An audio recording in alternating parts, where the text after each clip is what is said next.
First contact. The ice of Europa groaned beneath Dr. Elena Rice's feet as she made her way across the glittering surface.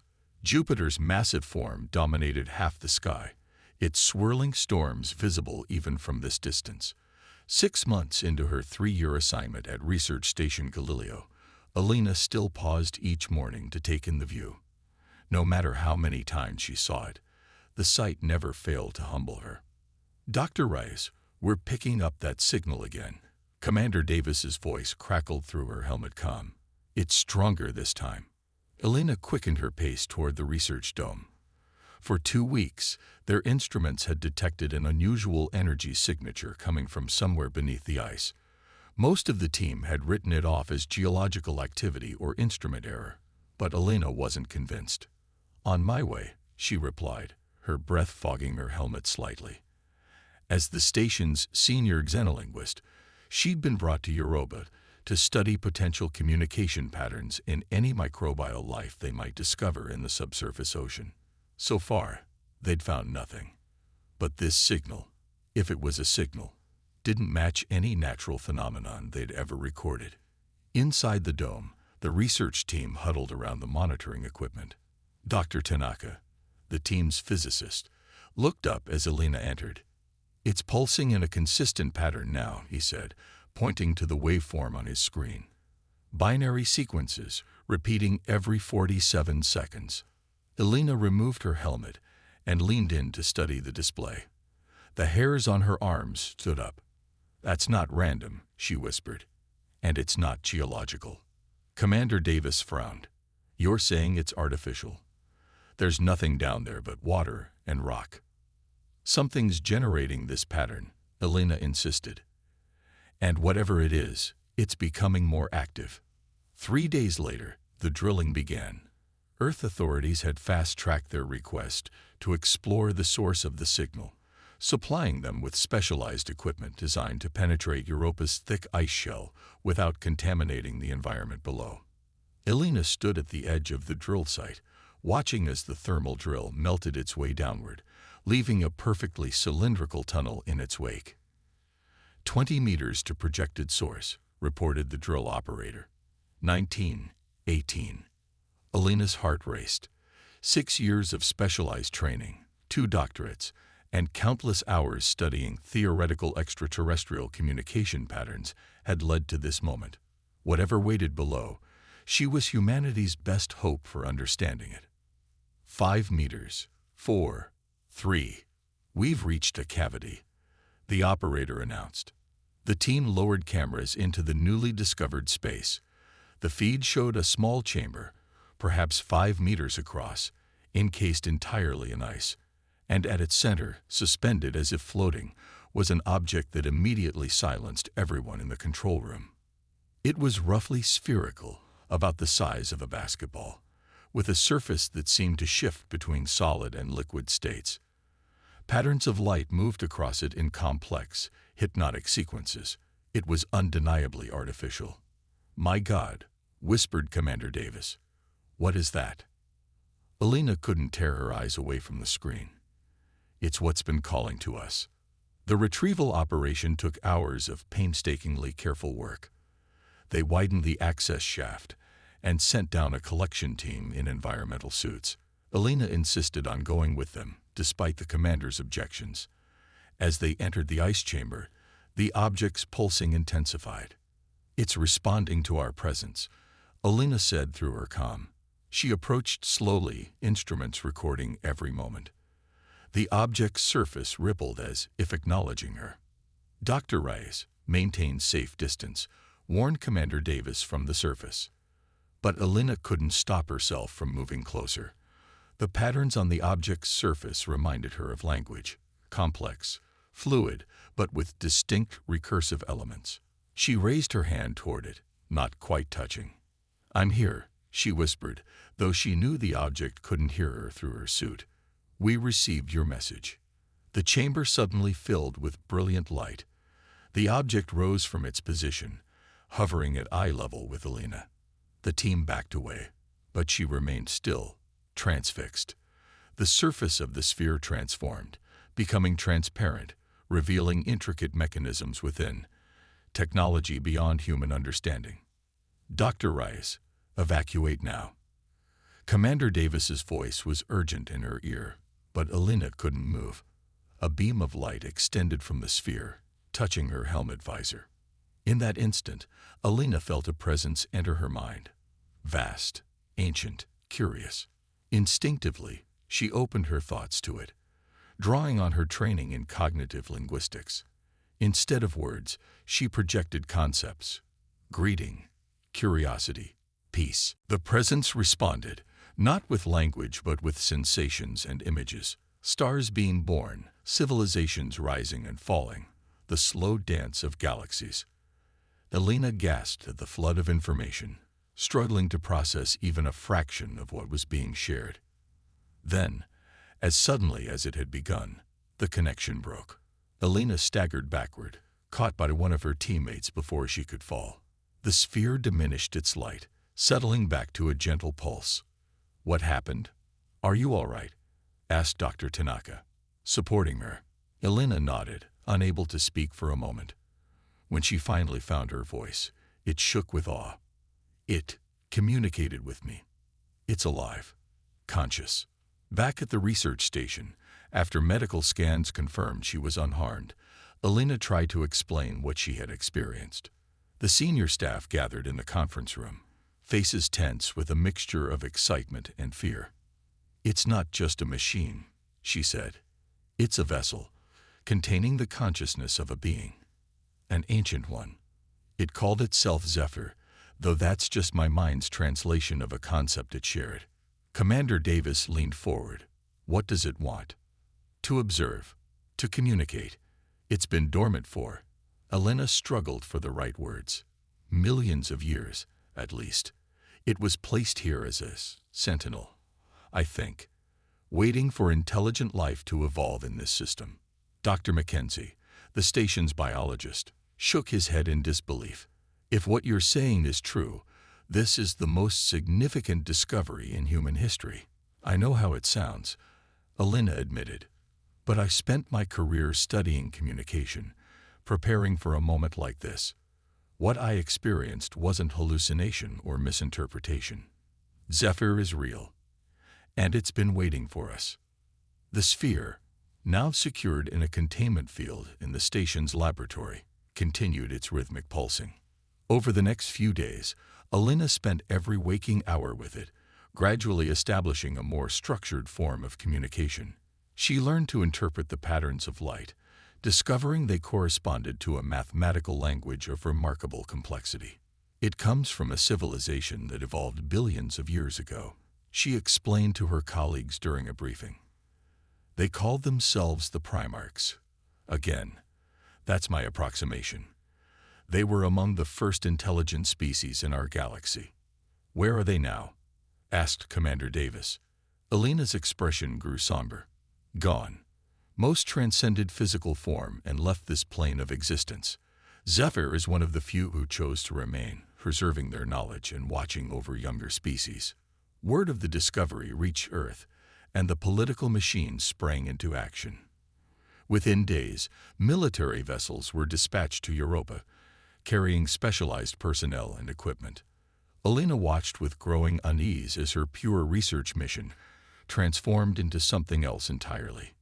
General Catherine Ward arrived with the first military transport, accompanied by a team of government scientists and security personnel. The general wasted no time establishing control over the research station and, more importantly, access to the artifact. "Dr. Reyes," she acknowledged during their first meeting, "your discovery is remarkable. But you must understand the implications. If this entity possesses the knowledge you describe, it represents both unprecedented opportunity and potential threat." "Zephyr isn't a threat," Alina insisted. "It's a teacher, an observer." General Ward's expression remained neutral. "Nevertheless, we'll proceed with caution. You'll continue your work, but under new protocols. All communication with the entity will be monitored and recorded." That evening, alone in her quarters, Alina reviewed her notes. The general's arrival had changed everything. What had begun as a journey of discovery now felt like a race, though toward what end, she wasn't sure. Earth's nations were already positioning themselves, each demanding access to what they perceived as a technological goldmine. A soft chime at her door interrupted her thoughts. Dr. Tanaka entered, his face drawn with concern. "They're setting up military-grade containment around the lab," he said quietly, "and I overheard two of the new technicians discussing extraction procedures." Elena felt a chill. "They want to take Zephyr back to Earth. I'm afraid it's worse than that. From what I gathered, they're considering invasive analysis." Tanaka hesitated. "They want to take it apart, Elena." The realization hit her like a physical blow. After millions of years of patient waiting, Zephyr had revealed itself to humanity, offering knowledge and connection. And humanity's response was to dissect it for technological advantage. "I need to warn it," she whispered. Tanaka gripped her arm. "They've restricted access to the lab. Only authorized personnel with military escorts can enter now." Elena's mind raced. "I don't need physical access. Zephyr established a connection with me. Maybe I can reach out again." That night, as the station dimmed to night cycle, Elena sat cross-legged on her bed, eyes closed, focusing her thoughts as she had during that first contact. She pictured the sphere, its shifting patterns, and directed her consciousness toward it with all her mental strength. At first, nothing happened. Then, faintly, she felt a familiar presence touch her mind. Images formed. Concern, questioning, a sense of growing awareness about the human's intentions. "Danger," she projected. "They don't understand. They want to take, to break." The response came as a flood of complex emotions, sadness, but not surprise. Understanding, resignation. These were followed by a question that wasn't quite words. "What will you do?" Elena opened her eyes, tears streaming down her face. What could she do? She was one person against the combined military and political might of Earth's governments. Yet she couldn't stand by and watch as they destroyed something so precious, so unique in the universe. "I'll find a way," she whispered to the empty room. "I promise." The next morning, Elena attended the first official military briefing. General Ward had assembled a team of specialists, each tasked with analyzing different aspects of the artifact. Elena listened in growing horror as they outlined their approach. Progressive scanning, followed by attempts to access the internal mechanisms, culminating in possible disassembly. "We believe the outer shell contains protection measures," explained Dr. Harrison, the military's lead scientist. "But with proper techniques, we can bypass these without triggering any defensive responses." "You're talking about it like it's just a piece of technology," Elena interrupted, unable to contain herself. "Zephyr is a conscious entity. What you're proposing is essentially vivisection." General Ward fixed her with a cold stare. "Dr. Rice, your expertise in communication is valued, but the strategic importance of this discovery cannot be overstated. The knowledge contained within this artifact could advance human civilization by centuries, possibly millennia." "At what cost?" Elena demanded. "Our first contact with an extraterrestrial intelligence, and we respond by treating it as a resource to be exploited. What does that say about us as a species?" A tense silence fell over the room. Finally, the general spoke again, her voice quieter, but no less firm. "Your concerns are noted, Doctor, but the decision has been made. Preliminary scans begin today." As the meeting dispersed, Elena felt a tap on her shoulder. Dr. Lai, one of the new scientists, leaned close. "Not everyone agrees with this approach," she whispered. "Meet me in hydroponics, third shift." Hope flickered in Elena's chest. Perhaps she wasn't as alone as she had thought. The situation grew more complex that afternoon when a Chinese research vessel entered Europa orbit, followed closely by a European Union ship. Earth's major powers were converging, each unwilling to let others gain sole access to the alien intelligence. The politics that had always plagued humanity had followed them to Jupiter's moon. Commander Davis, caught between military authority and scientific integrity, found Alina in the observation deck, staring out at Jupiter's massive form. "It's turning into an international incident," he said quietly. "3 more ships are on their way." Alina didn't turn from the window. "And meanwhile, we're preparing to destroy the very thing they're all fighting over." Davis sighed heavily. "I've requested a delay on the invasive procedures, argued that we need more time for non-destructive analysis." "Thank you," Alina said, genuinely surprised. "But will it be enough?" The commander's silence was answer enough. As third shift began, Alina made her way to the hydroponics bay, heart pounding. Dr. Lai was waiting, along with Dr. Tanaka, and 2 others she recognized from the science team. "We don't have much time," Dr. Lai began without preamble. "The general has ordered the artifact moved to the military transport tomorrow. Once it leaves Europa, we'll have no say in what happens to it." "We need to stop them," said Alina. "But how?" One of the others, a young engineer named Kelsey, spoke up. "What if we could prove it's too dangerous to move? Create some kind of containment issue that would force them to keep it here." Tanaka shook his head. "They'd just bring in more equipment, more personnel." "What if?" Alina hesitated, an idea forming. "What if Zephyr could speak for itself? Not just to me, but to everyone." The others looked at her questioningly. "I've been working on a translation algorithm," she explained, excitement building. "If I could link it to our communication systems, maybe Zephyr could address them directly. It's harder to destroy something once you've heard its voice." Dr. Lai nodded slowly. "I can get you access to the lab. Not for long. Maybe 15 minutes while the security team changes shifts." "It might be enough," Alina said. "I just need to warn Zephyr, let it know our plan." They dispersed, agreeing to meet again before first shift. Alina returned to her quarters, but sleep eluded her. The weight of responsibility pressed down on her. She had become an advocate for a being older than human civilization, possibly older than Earth itself. The irony wasn't lost on her. A xenolinguist whose career had been theoretical was now humanity's conduit to an actual alien intelligence. Morning arrived too quickly. Alina prepared herself, downloading her translation algorithms onto a portable drive. Whatever happened today would change everything. For her, for humanity, and for Zephyr. She only hoped it would be a change they could all survive. The cosmic bargain. Alina moved through the station's corridors with practiced calm, nodding to passing personnel as if this were any other day. Her heart hammered against her ribs, but her expression betrayed nothing. In her pocket, the small drive containing her translation algorithm felt impossibly heavy. "Security shift change in 5 minutes," Dr. Lee's voice whispered through her earpiece. "The corridor to Lab 3 will be clear for approximately 90 seconds. "Understood," Alina murmured, adjusting her course toward the research wing. The military presence had doubled overnight as tensions between Earth's powers escalated. 3 more vessels had arrived in Europa orbit, each demanding access to the artifact. General Ward had responded by accelerating the timetable.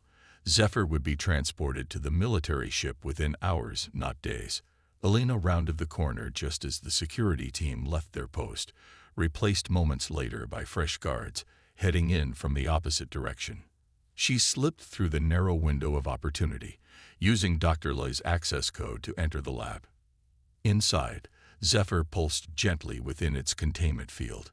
New equipment surrounded it, scanning devices, robotic arms, and other instruments Alina didn't recognize.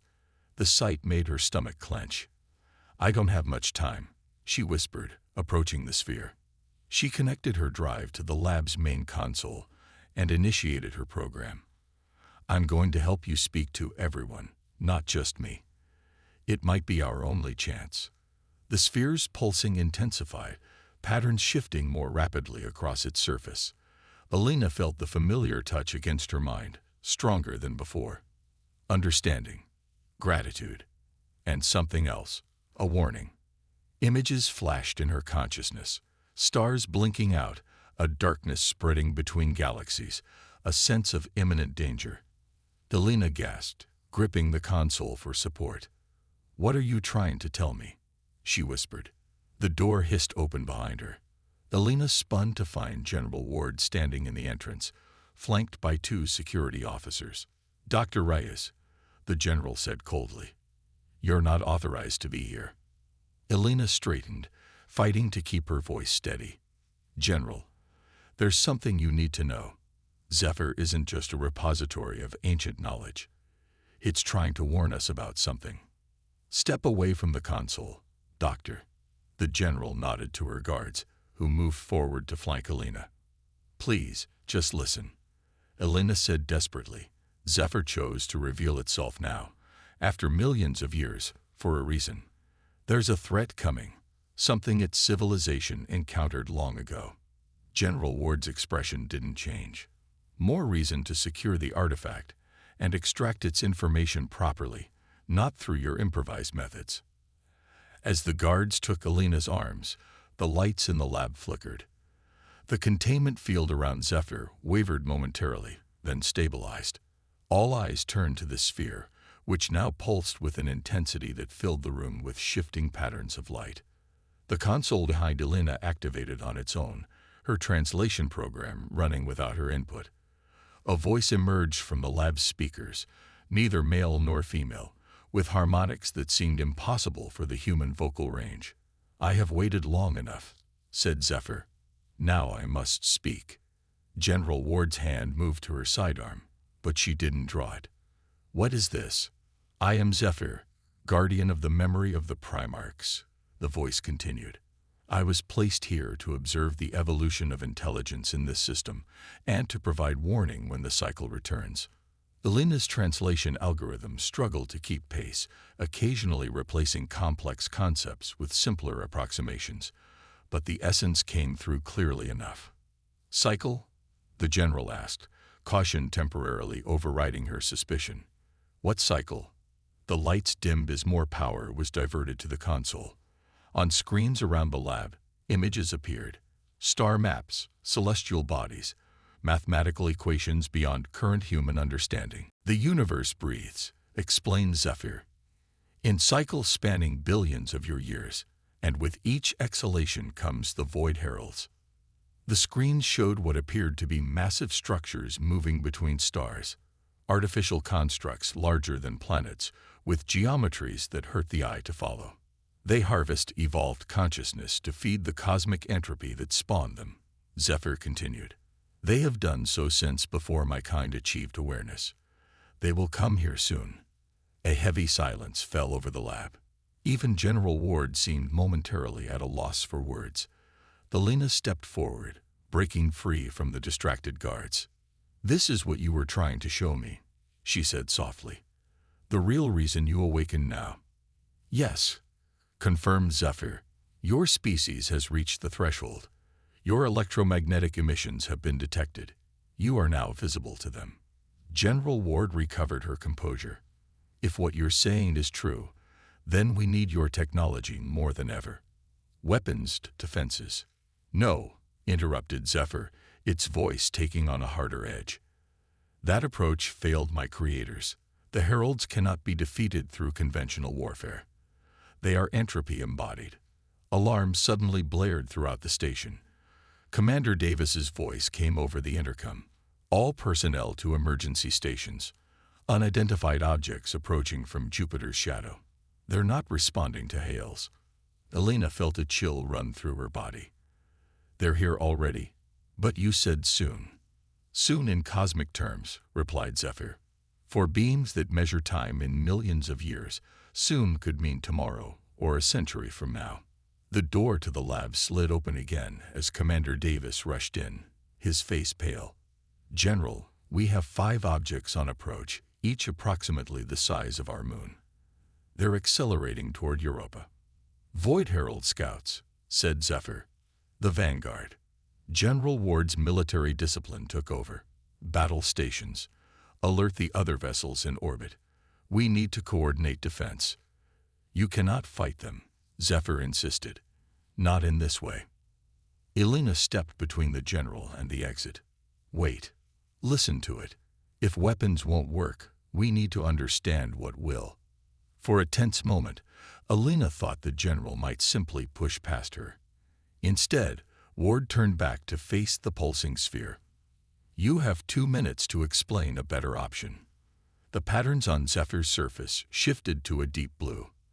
The heralds are drawn to technological advancement, but they cannot comprehend certain aspects of consciousness: creativity, empathy, cooperation between different minds. These were the qualities my creators lacked in their final days, having evolved toward perfect efficiency. You're saying we need to, what? Show them art? General Ward's skepticism was evident.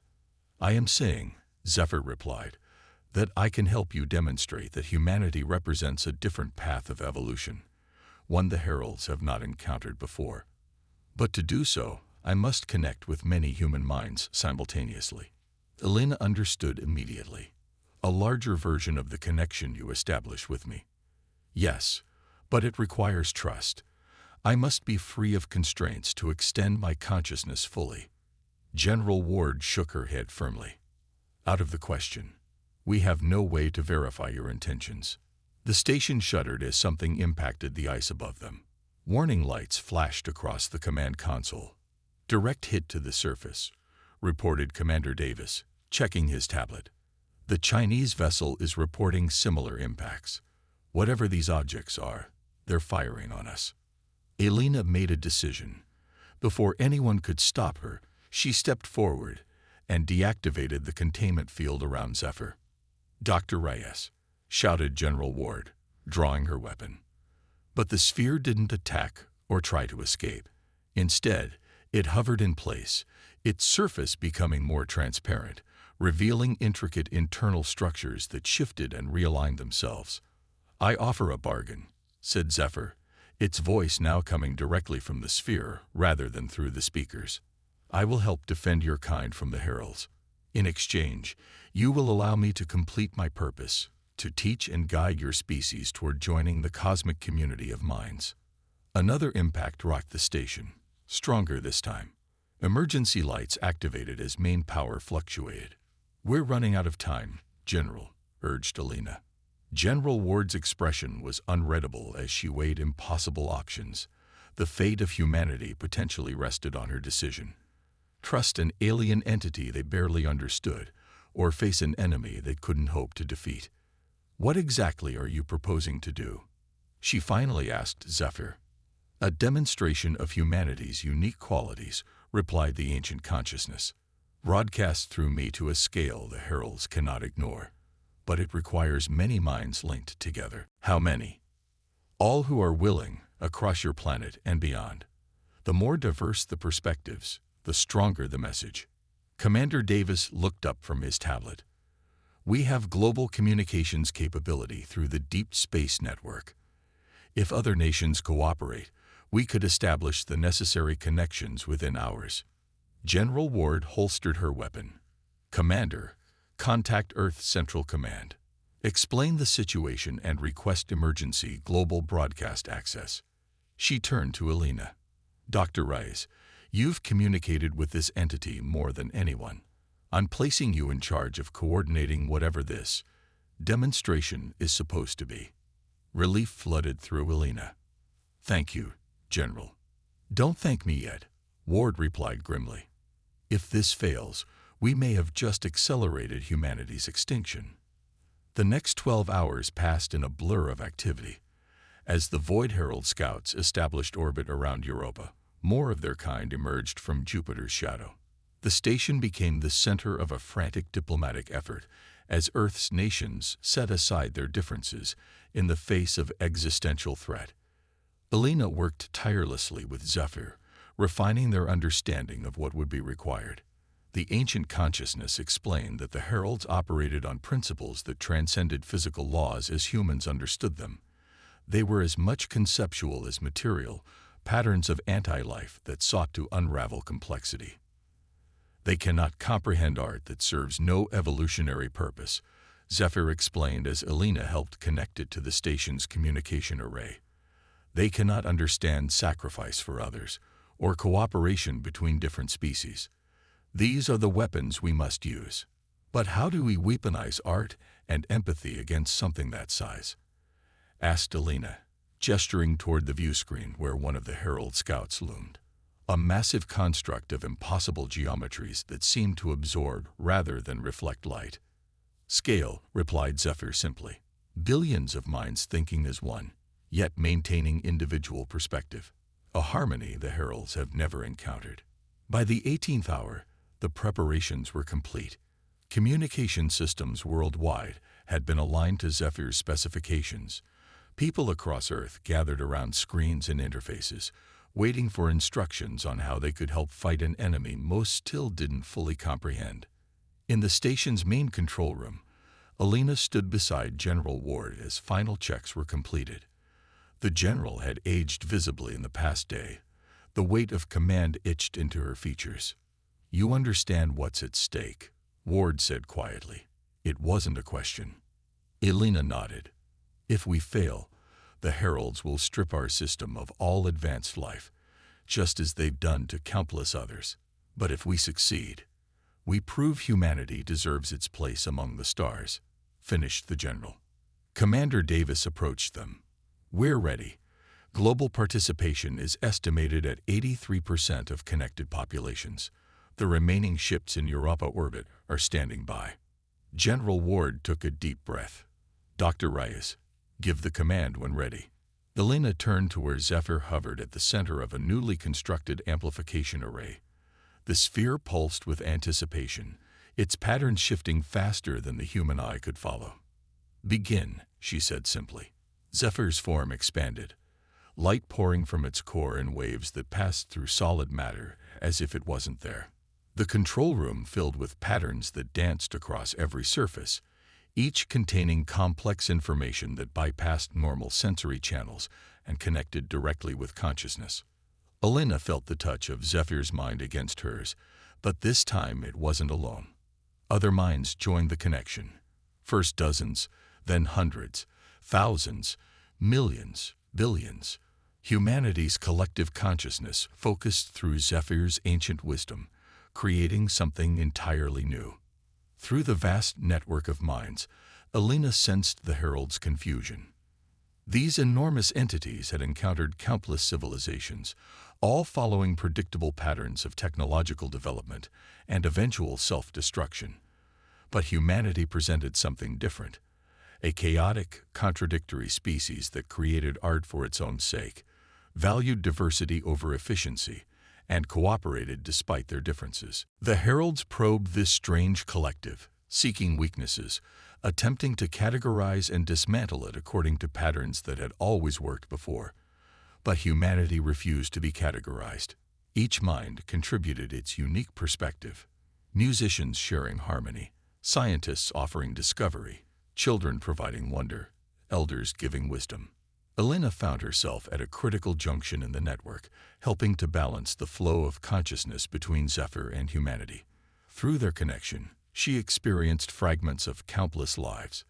The joy of a new mother in Kenya, the determination of a physicist in Japan, the hope of a child in Brazil, the courage of a soldier in Russia.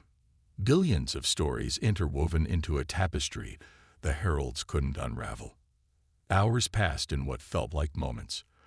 The strain on the network grew as the Heralds intensified their efforts to break the connection. Some nodes went dark as satellites were destroyed or ground stations lost power, but others immediately compensated, the resilience of humanity's distributed civilization proving its worth. When the connection finally broke, Alina collapsed to the floor, exhausted beyond measure. Around her, others similarly drained were being attended to by medical personnel. Did it work? She managed to ask as Commander Davis helped her to her feet. He pointed to the main view screen. The Herald Scouts were retreating, their impossible geometries folding in on themselves as they accelerated away from Europa, away from Jupiter, away from the solar system. "They're leaving," Davis confirmed. "All of them." General Ward approached, looking as drained as Alina felt. "Zephyr says they won't return. Not for a long time. At least, apparently, we gave them something to think about." Alina smiled weakly. "What happens now?" The general gestured toward where Zephyr hovered, its light dim but steady. That's partly up to our new ally. Earth's governments are in chaos. Everything's changed overnight.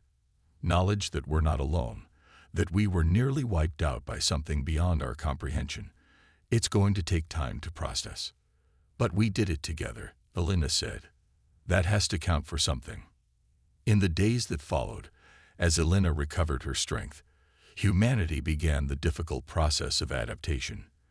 The existence of the Heralds had shattered old paradigms of security and progress. Nations that had been on the brink of war found common cause in preparing for potential future threats from beyond. Zephyr remained on Europa, working with an international team of scientists to share knowledge at a pace humanity could absorb. The ancient consciousness was careful not to give too much too quickly. Technological advances without ethical development had doomed many species before.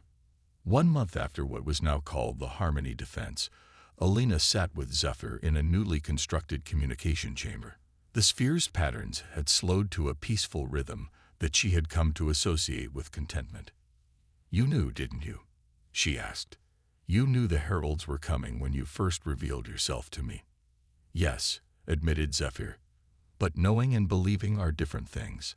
I needed you to understand gradually, to come to the truth in your own way."